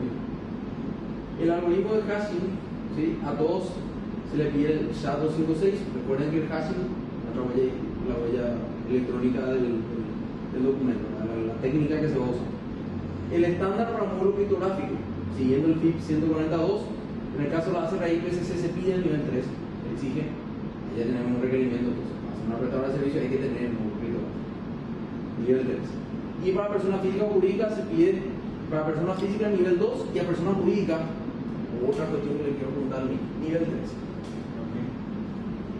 Ahí le quiero preguntar, ¿por qué? O sea, me da la impresión de que esta política es muy rigurosa y que solamente van a sacar una política, van a ser niveles. Por ejemplo, el caso de Brasil hace con un nivel de seguridad muy elevado, y entonces ahí te pone una política. Nivel de seguridad media, te baja un poco otro parámetro. Nivel de seguridad básica y te baja más otro parámetro. Tal vez a lo que está apuntando el MIC sea eso, y esta es su nivel de seguridad más alto. Pues es muy riguroso que le pidan nivel 3 a la persona pública. Un HCM le está pidiendo, ¿verdad? Un HCM le a la vez es contradictorio porque le pide que su activación de clave sea de un factor 1. Claro, o sea, el HCM no te va a dejarlo así. Ahí le da flexibilidad, ¿verdad? Le dice como mínimo un factor. Sí o sí va a tener de 2. O sea, es una pregunta que tenemos que hacerle a él, ¿verdad? ¿A qué se apuntaba al poner 3 ahí? Porque ahí el problema que puede haber es que, y sí, es muy costoso, ¿verdad? Eso es lo que llega a pasar acá. No está perdiendo practicidad. Eso es lo que, de repente, eso es cuando uno arma una política tiene que saber balancear entre la exigencia que va a meter y la practicidad realmente. Si después yo meto demasiada exigencia, no se va a usar. Y si soy demasiado blando, se va a usar más. Entonces, entre eso es lo que tiene que balancear. Después, la activación de clave privada múltiple. Ahí tenemos el caso del famoso MDN que estuvimos explicando. Activación múltiple de 3 personas. Lo mismo la PSC. Y en el caso de persona física, obviamente persona física uno porque no debería la privada tener otra persona ahí al lado. O sea, eso es por la definición permanente. Es como que no aplica ese concepto. Y en el caso de persona jurídica, con un mínimo de 1. En la activación de clave privada multifactor, sería los factores que se requieren. Recuerden, los factores son algo que sabemos, tenemos o somos. Ahí tenemos 2 factores como mínimo para hacer raíz PSC y persona física y jurídica un factor. A este cuadrito recordemos la validez que podemos sacar de los tiempos. Eso también son diferentes. El 20 años para la hacer raíz como máximo, 10 años para la PSC y 2 años para personas físicas o jurídicas como máximo. No puede emitir con menos validez.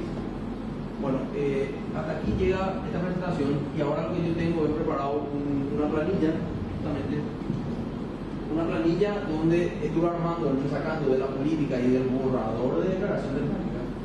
De vuelta, tengo que pulir eso cuando salga la resolución con la versión final de eso. Preparé una planilla donde separé en varias hojas y voy poniendo ahí los criterios que se me sacan que deben de cumplir una PSC para poder habilitar. Entonces lo que quiero hacer ahora es, tenemos todavía un tiempito, tenemos 15 minutos, en esos 15 minutos hacer una revisión de esa planilla de manera conjunta con ustedes. De repente podemos darle más énfasis a la parte de controles físicos, la parte de los servidores y demás. Les muestro ya la planilla está separada. Yo todo esto compartí contigo, así que por ahí vos podés derivarle a todos estos para que todos tengamos. Aquí, la primera parte inicial que tienen es la agrupación. Fíjense, agrupé en datos de solicitud. Estos son datos para la gestión de presentar la solicitud para empezar la habilitación. Después, requerimientos referentes a la política de certificación, por ejemplo, procedimientos que debe de incluir, que debe de tener, controles físicos, que son los controles más apuntados al data center en sí, controles procedimentales, controles técnicos y controles de la red. Controles de la red también están relacionados con controles físicos. Entonces, voy mirando como, si veo que ya estamos muy corto de tiempo, voy a hacer más énfasis en controles físicos, para que era más también lo que en su momento la DNCP me había solicitado, ver bien esos requerimientos, a ver si el data center queda de paso lo que hay que hacer y este tipo de cosas. En lo que es solicitud, hay que presentar una solicitud donde hay que llenar los campos que pide la política. Ahí te pide la razón social, un montón de campos básicos. Es un requisito presentar esa solicitud. No para hacer PSC, ¿verdad? No para hacer PSC. Aclaro ya que esto es solo ya apuntando a una PSC. Ya no un usuario final, ya tampoco una hacer PSC. Hay que llevar una prueba de personalidad jurídica y situación jurídica, o sea, pide esa prueba. Una copia autenticada de constitución de sociedad, pide un acta de última asamblea. Fíjense estos requerimientos. O sea, exacto. O sea, eso es lo que justamente le quería mostrar. Esto está totalmente orientado a una sociedad comercial. No una SA, una empresa, no una institución pública. Un acta de última asamblea. Ese tipo de cosas, ¿no? Documento que acredite la representación legal. Certificado de cumplimiento tributario. Fíjense. Certificado de no encontrarse en quiebra, convocatoria de acreedores de interdicción. Totalmente una sociedad comercial.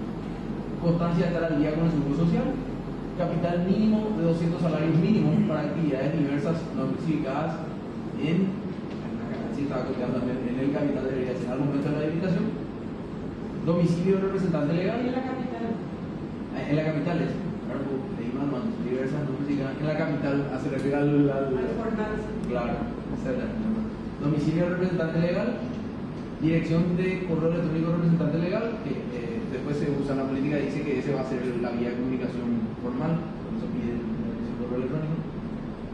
Después, comprobante de pago del arancel establecido por la autoridad de aplicación por habilitación. O sea, hay que haber pagado eso y llevarle ahí el comprobante. Y la presentación de la póliza de seguros mínima de 70 salarios mínimos. Esa póliza de seguros, te da, o sea, se puede hacer todo el proceso de habilitación y te da hasta 15 días luego de presentar la solicitud. Uno puede estar haciendo ese proceso de habilitación mientras está gestionando su póliza de seguro. Bueno, en cuanto a la política de certificación, ahí se pide que la política, todos estos criterios la política debe incluir las garantías ofrecidas para el cumplimiento de sus obligaciones, debe incluir el procedimiento de identificación y autenticación aplicados a solicitantes de certificación o a quien solicite revocación o suspensión. O sea, este es lo que dijimos, los procedimientos para validar la identidad, que hemos mencionado casi en la autoridad de registro, eso tiene que estar en la política. Requerimientos operacionales, procesos para solicitud, acá más o menos está el ciclo de vida, solicitud de certificado, emisión, suspensión, revocación, auditoría, almacenamiento de información relevante, cambio de datos, creación de la firma electrónica, contingencia. Fíjense que inclusive se usan medio intercambiables el término firma electrónica y digital. En la reglamentación pasa mucho, no separamos muy bien. Control de seguridad técnica, tiene que explicarse ahí. Control de seguridad técnica, perfiles de certificado y registro de acceso público, especificación de administración de la política de certificación, de vuelta ahí hacer mención quién es el que modifica y cada tanto se hace revisión de la política, límite de responsabilidad en el ejercicio de su actividad, las tarifas de expedición de certificado, modelos y minutas de contratos a utilizar con los usuarios, que se tiene que tener, procedimiento de seguridad cuando, y ahí te da varios escenarios. ¿Qué se hace cuando se comprometió la clave privada? El primero. Cuando se vulneró el sistema de seguridad del PSC, el segundo. Se presenten fallas en el sistema del PSC. Y el último, los sistemas de cifrado pierdan vigencia o no se encuentren conforme a las normas acordadas en el Mercosur. Hay unas normas acá, el Mercosur, creo que es Mercosur Digital, creo que es el proyecto, el marco, digamos, de todo esto. Y en ese Mercosur Digital es donde salen varias normas. Entonces, cuando uno ya pierda vigencia o no se encuentra conforme a la norma del Mercosur, también hay que tener un procedimiento de seguridad de qué hacer en esos casos.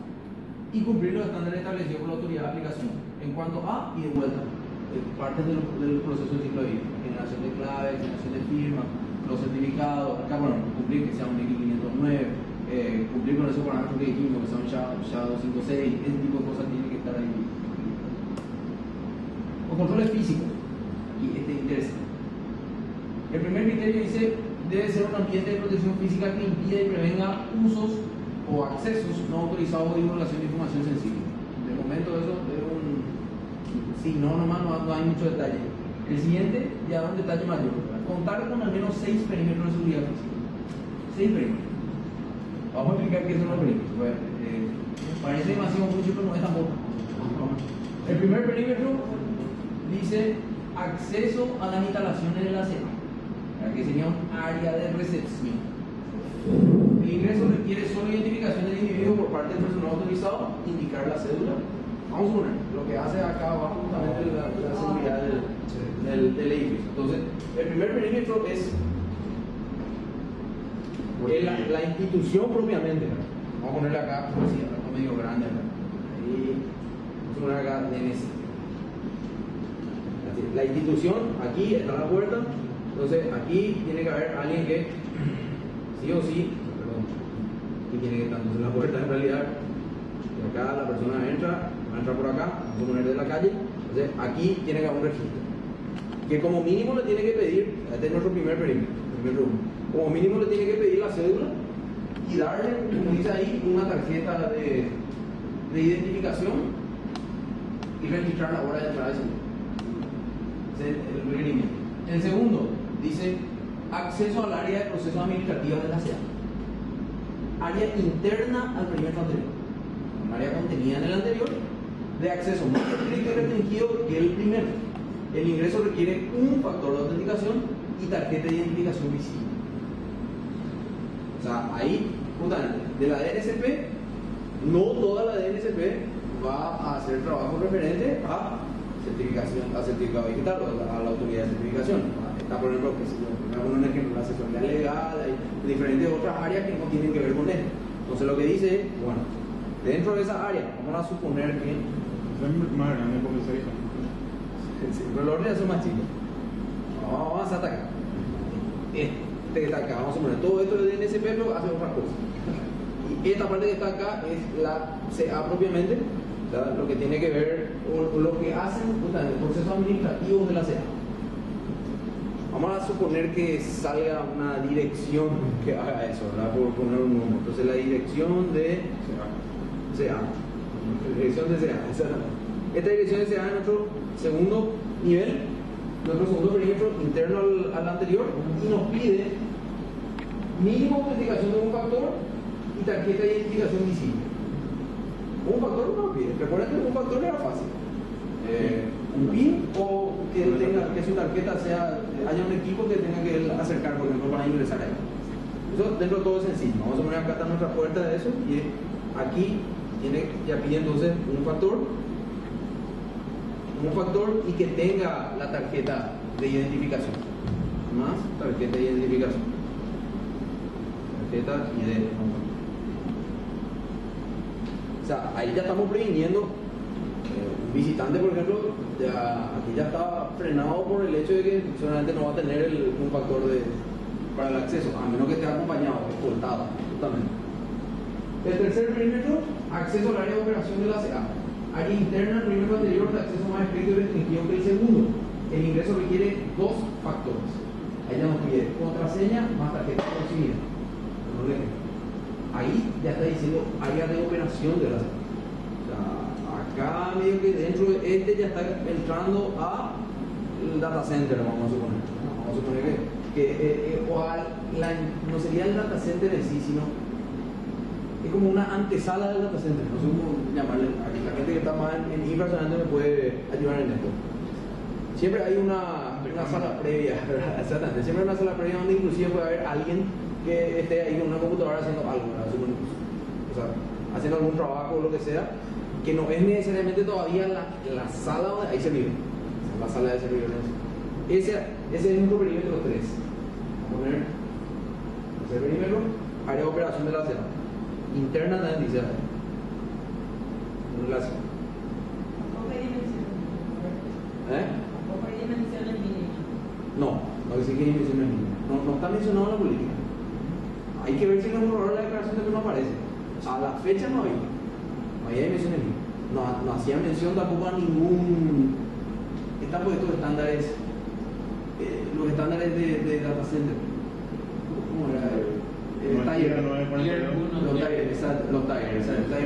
2. Los tier están en el día 942. Exactamente. Y no hay ninguna referencia a eso. O sea, esto es lo que está en la política y en la declaración de práctica. De seguro, si uno cumple con esos estándares, va a cumplir con esto también. Eso es sí o sí, en algunos casos puede que sí. Bueno, pero en realidad los tier no habla del piso, de la reciclación, de la seguridad, pero no en la seguridad perimetral. Claro, habla de la seguridad. Pero este tiene muchas más cosas que sí ya tienen que ver justamente con eso, ¿no? Con la refrigeración y con todo eso, con la contingencia. Bueno, después, aquí entonces tenemos el tercer nivel. Este ya es el área operativa. El área de operación, y acá el acceso ya tiene que ser a dos factores. El ingreso requiere dos factores. Después, el siguiente.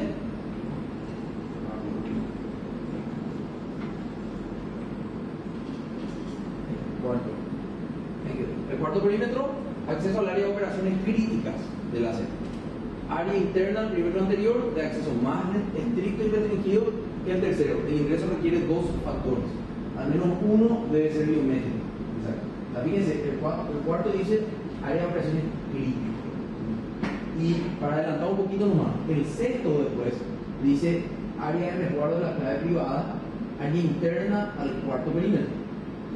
Constituye un gabinete reforzado de seguridad antirrobo. El cofre. El cuarto perímetro puede ser diferente al quinto perímetro. Y debería, bajo esta definición debería ser diferente. Pueden estar pegadas. ¿Cuál? El cuarto y El quinto dice No, el cuarto y el...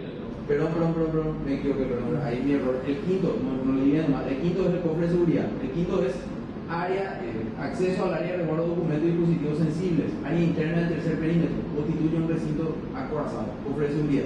Una bóveda. Claro, este en realidad es un tipo caja fuerte, a eso es lo que se está refiriendo el quinto perímetro. O sea, el quinto perímetro y el sexto perímetro ya tenemos que ver. Este es el rack cofre, donde va a estar el HCM, mínimamente el servidor que interactúa con el HCM, y este quinto perímetro es el cofre de seguridad. No, negro papel.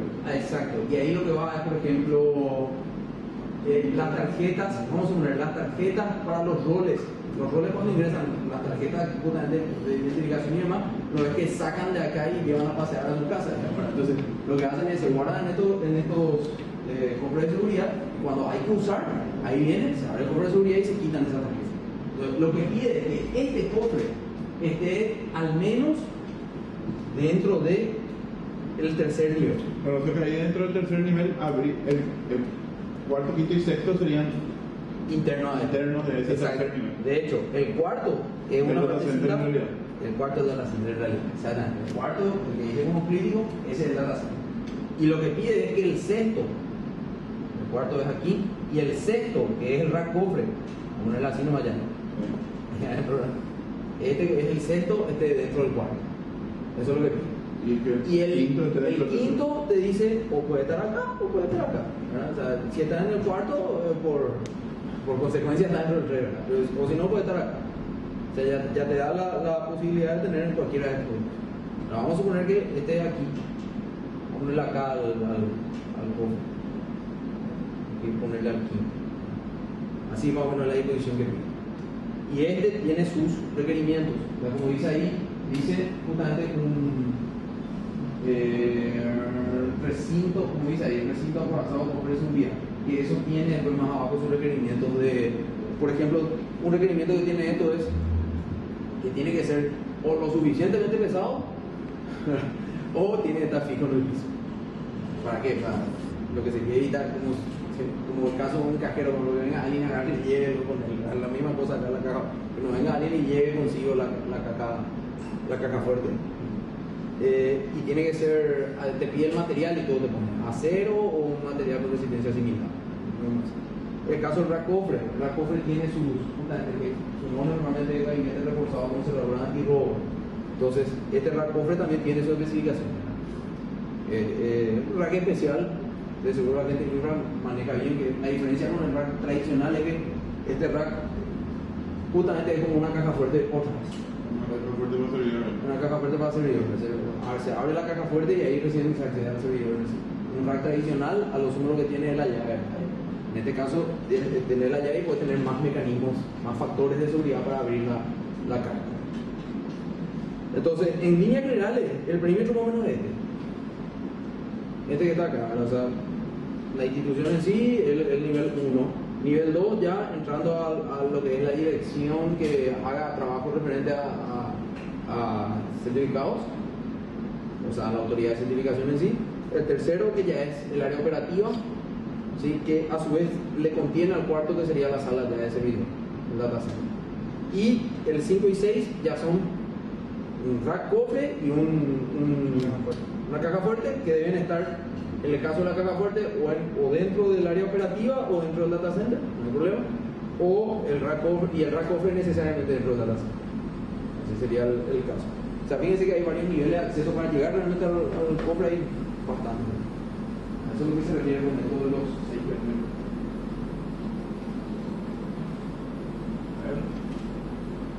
Bueno, y después ya va hablando justamente detallando un poco más sobre la estructura edilicia, como el caso de este que dice que el edificio contiene la unidad de procesamiento, de la información, debe ser físicamente sólido.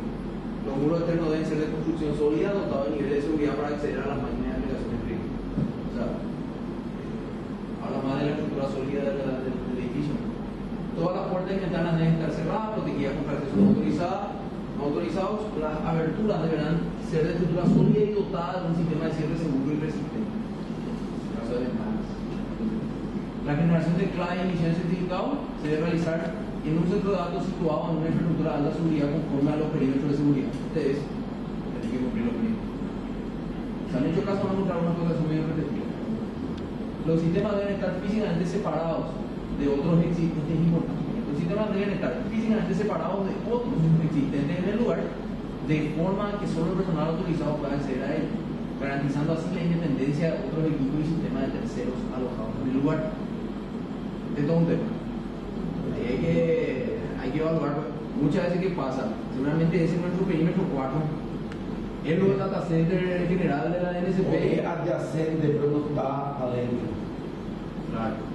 Entonces, este puntito lo que está mencionando acá, hay que separar y diferenciar el que va a ser de operativa de la CA con cualquier otro rack que tenga otros servidores para otro propósito, otro sistema. Este es un punto interesante a analizar. Depende de cómo midan, ¿no? Exacto, eso iba a decir. Yo ya llevaría la pregunta a la gente de la autoridad de aplicación, a la gente del MIT. Si es suficiente decir de que está en su rack cofre, por más de que acá haya otros servidores, a eso no nos referimos, que acá haya por ejemplo, otro rack, ¿es suficiente la separación con esto? Para mí que sí. Para mí también que sí. Hay que tener el visto bueno de la autoridad de aplicación. Ahora, eso sí, el procedimiento debería decir qué pasa, o sea, cuando se va a usar no debería de ingresar una persona que quiera usar los otros. Eso es lo que, por ejemplo, sí debería estar en el procedimiento. Porque si no, va a tener un tercero que de repente no está en uno de los roles de confianza de la CA en sí y que está ahí adentro porque está levantando un servidor. Que es totalmente, está levantando la página web ahí de la institución. Es totalmente otra cosa. ¿Sí? Eso es lo que hay que tener cuidado. Que claramente cuando son lugares físicamente separados es fácil. No va a entrar esa persona porque no tiene el acceso para entrar. Pero cuando están en uno mismo, si tenemos el visto bueno, entonces el procedimiento debe contemplar eso. Debe contemplar que no haya un tercero al sistema acá de seguridad. Bueno, y aquí requiere un ambiente, los sistemas sensibles de la CA requieren un ambiente informático dedicado y aislado, que implemente el concepto de sede computacional confiable en el proceso de editor. Hay que bajar más a tierra. ¿Qué va a ser refiere dedicado y aislado? Bueno, las barreras físicas, paredes y barrotes deben ser sólidas, entendiéndose del piso real al cielo raso real. Sistema de alarmas en correcto funcionamiento activado cuando las instalaciones operacionales de la CA estén desocupadas. Acceso a terceros requiere de escolta. El registro ante el responsable de autorizar el acceso, de la fecha y hora de entrada y salida. O sea, tiene que siempre estar acompañado con uno que sí está autorizado. Protección contra falla del suministro eléctrico, instalaciones equipadas con sistema de energía primario y de respaldo. Ahí lo que pide es, como subítem de ese sería contar con un sistema de alimentación ininterrumpida, que en el caso de la OBS, y grupo electrógeno con potencia suficiente para soportar la carga del data center, incluidos los equipos informáticos y de refrigeración. Ahí hablamos de un generador. Que se tenga un generador y se pide en la declaración de práctica que el generador sea con arranque automático al interrumpirse el suministro de energía eléctrica al proveedor. Que no tenga que irse una persona a levantar una llave. Las instalaciones deben contar con sistemas de aire acondicionado de precisión redundantes. Habla de que tiene que haber redundancia en aire acondicionado. El equipo instalado para climatizar el recinto debe ser capaz de controlar la humedad relativa al mismo. Las instalaciones de la ciudad deben ser construidas y equipadas para prevenir inundaciones y otros daños por exposición al agua. Mecanismos de prevención destinados a reducir el efecto de contacto con el agua. Bueno, eso son bastantes. Cualquiera que tiene un data center querría que no se ponga el agua. Asegurar el adecuado manejo y protección de los medios de almacenamiento de información contra fuego electromagnético. Implementar controles para la eliminación de residuos, papel, medios, equipos y cualquier otro desecho.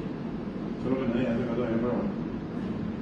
Se queda igual ahí. No, el famoso, se te pone un disco duro y de cada lado. Sí, claro, la herramienta mínima. No, o ponerle que vos tenés un contrato de mantenimiento, ¿verdad? Y el que viene y te lleva el disco, lleva el disco.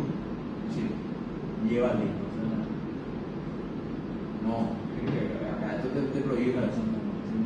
Mantener respaldo de los datos críticos del sistema y de cualquier otra información sensible, incluyendo los datos de auditoría en una instalación segura fuera del sitio principal.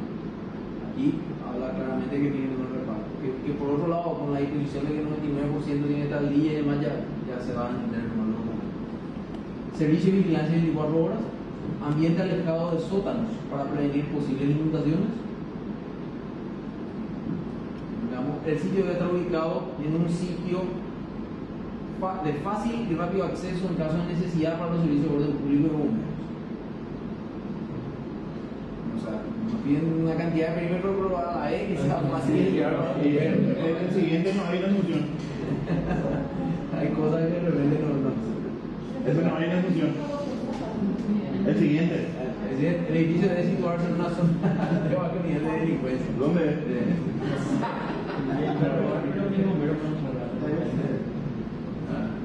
El edificio debe encontrarse en una zona sin antecedentes de catástrofe natural y baja y así. Eso creo que pasa. Ni el edificio ni la zona donde se encuentran deben estar considerados como objetivos terroristas. San Pedro o Montemor. Por el momento, Pepe, ahí está, hay que ver dónde está. Personal especializado en protección para el sitio donde se encuentran las claves privadas.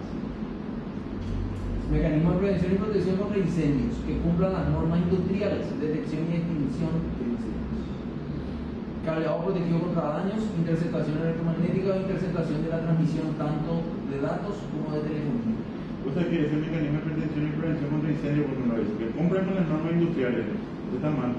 Porque las normas industriales te permiten echarle agua encima. O sea, tienes que tener eso. Claro, o sea, tiene que ser más preciso con respecto a cuál norma. Eso es lo que le falta. Detección y extinción de incendio, no puede ser agua. Es químico. Cableado protegido contra daños, electromagnético. La información relacionada a la infraestructura de la CA debe almacenarse en armarios ignífugos y cofres de seguridad, según la clasificación de la información en ellos contenida. Los cofres de seguridad deben ser de acero o material de resistencia equivalente, resistir a fuego de al menos 60 minutos, aberturas forzadas, debe poseer tranca con abertura manual o electrónica y debe ser lo suficientemente pesado o fijarse al peso. En el caso del que teníamos nosotros el perímetro 5, tiene que cumplir con eso. Eso es lo referente a controles físicos. Estamos 11 y 10. No sé si seguimos mirando el checklist o cortamos acá. ¿Qué hacemos? Miramos mañana. Esto es súper específico. Por ahí como desarrollo. Exacto, o sea, hay muchísimas cosas que son procedimientos y este tipo. O incluso podemos cerrar mirando los de red, porque estos que son procedimentales son muy similares a los de la política de certificación, los roles, o sea, hay que básicamente tener una política de certificación y si cumple con lo que dice el RFC y demás, básicamente ya cumple con lo que piden acá. Los controles de red, esto sí también habría que tener en cuenta. El equipo de la CA debe estar dentro de los límites de la red interna, operando a un nivel de seguridad crítico. La red debe estar protegida contra ataques, los puertos y servicios que no se requieran deben estar apagados. La habilitación de la conexión involucrada en las operaciones de la CA. Los sitios web están provistos de certificados SSL.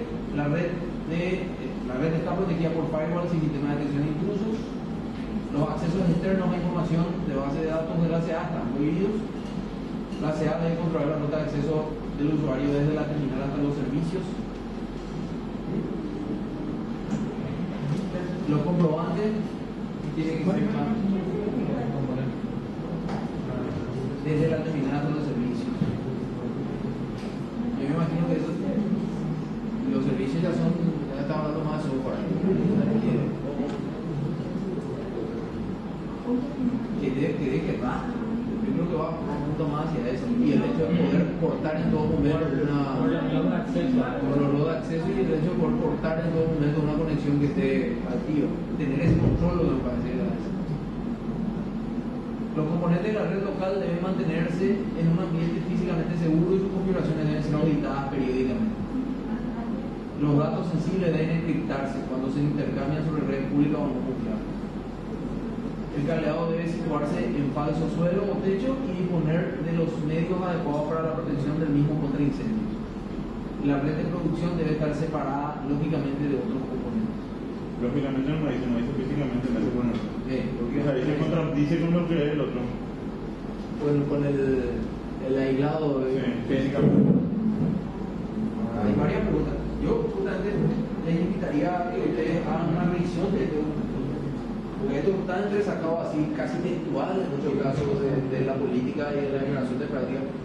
Y inclusive marquemos ya aquellos puntos críticos para que cuando la gente del MIC venga a hacer la presentación, ya les pidamos algunas explicaciones, algunos detalles más.